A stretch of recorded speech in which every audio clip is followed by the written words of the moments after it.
Hi everybody, welcome to our Golu for the year 2012. This year, the theme of our Golu is Sarvam Shaktimayam. Goddess Adi Shakti, that is Durga, in one of her incarnations was born as Dakshayani, the daughter of King Daksha and the granddaughter of Lord Brahma. Dakshayani grew up as an ardent devotee of Lord Shiva. As she grew up, she fell in with Lord Shiva, and without the consent of King Daksha, she gets married to Lord Shiva. King Daksha has an intense dislike for Lord Shiva, and so when he performs a grand yajna at his palace, he refuses to invite Lord Shiva and Dakshayani. Dakshayani, however, wants to find out why her father did this and visits the palace, only to find that all the celestial bodies, kings and queens are present there but for her husband.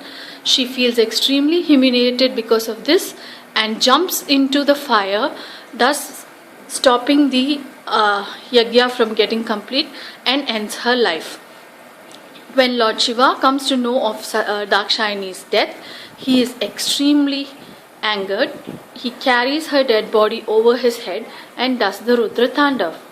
Seeing his anger, all the other heavenly bodies are extremely scared, and so they approach Lord Vishnu for help. Lord Vishnu then sets out his Sudarshan Chakra, which cuts across the body of Dakshayani. Dakshayani's body gets entangled with the chakra and her body parts are sprinkled all over the Indian subcontinent at 51 different places where renowned temples called Shakti Peedams have emerged.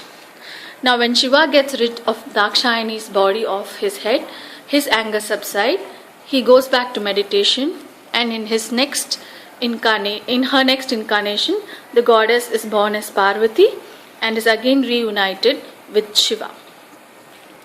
Moving on to the Shakti Peedams. The 51 Shakti Peedams in the Indian subcontinent and the neighbouring countries of Sri Lanka, Pakistan, Nepal and Bangladesh are highlighted in the map below. Now we'll look at each one of them in detail. First, to cover the Himalayan region. You can see the Himalayan range there. That is, in Nepal, we have 3 Shakti Peedams. The river Kandaki, which by itself is a Shakti Peedam. Guhyeshwari, where the goddess is in the form of a Kalasham, and the lake Mansarovar by itself is a Shakti Peedam. In the Himalayan range, at the Badri Ashram, there is a goddess called Tari Devi, and the Kedarnath Lingam is situated on a mountain called Bhuvana Sundari, which itself is a Shakti Peedam. Then higher up in Leh, there is a goddess called Spitkali, which is also a Shakti Peedam. Below the Kedarnath mountain, we have the Gauri Kund, which is a hot spring. In Kashmir, we have the Vaishno Devi temple, which is in a cave high up on a mountain. And in the lower Kashmir, there is Shir Bhavani, which is a temple inside a lake. In Pakistan, there is a goddess called Hinkulaja Mata, which is a Swayambhu Pindi goddess. Moving on to Himachal Pradesh, we have in Himachal Pradesh Jwalamukhi, where the goddess is the form of a fire.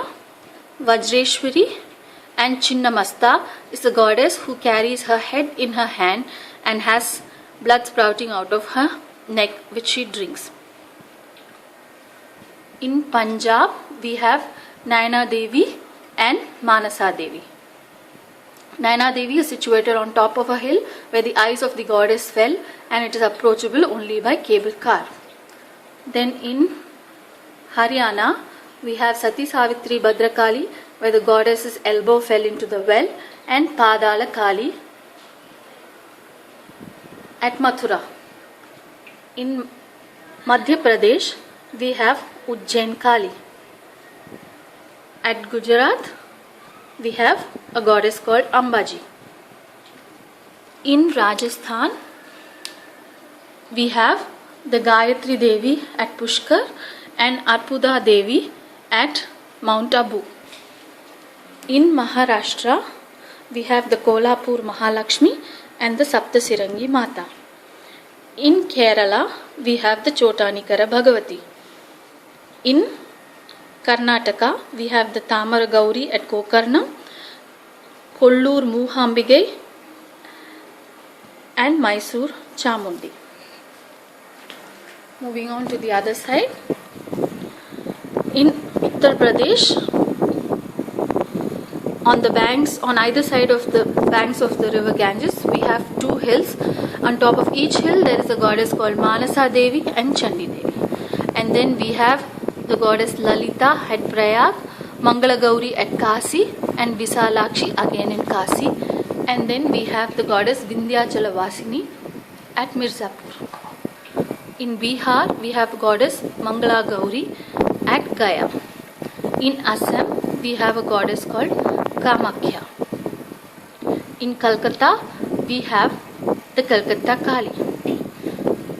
In Bangladesh, we have Bhavani Ammai and Chillat Kali at Chittagong. In Orissa, we have the Praja Devi, Vimala Devi and Lingadharani, which are the three Shakti Pidams in Orissa.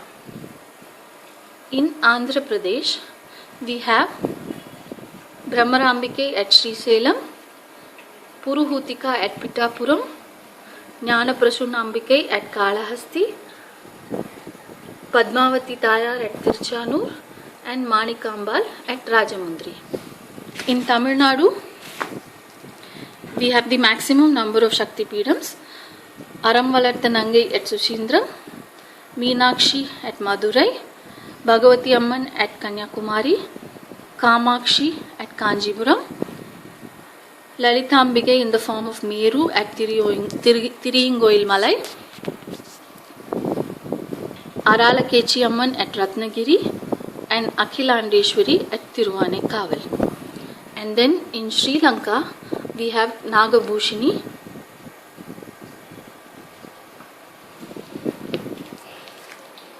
In all these festivals,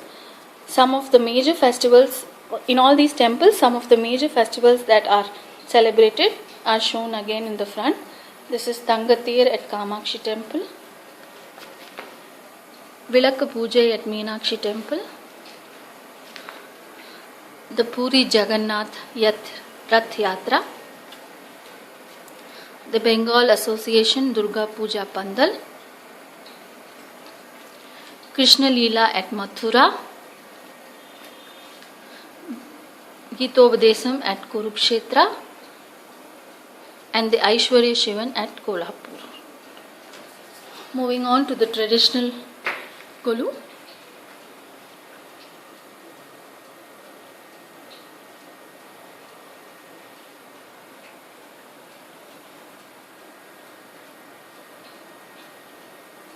We have the traditional Dashavadaram, Lakshmi, Ganesh, Saraswati dolls, some scenes from Ramayanam.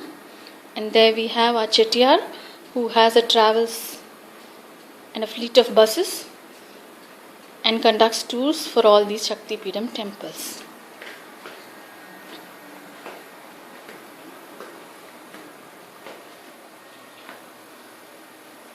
Some more dolls in the traditional Golu pattern.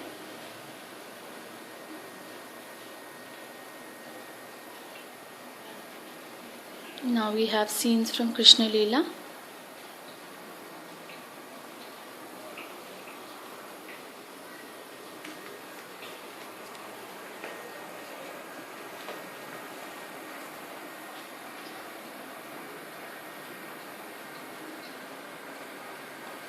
Thank you.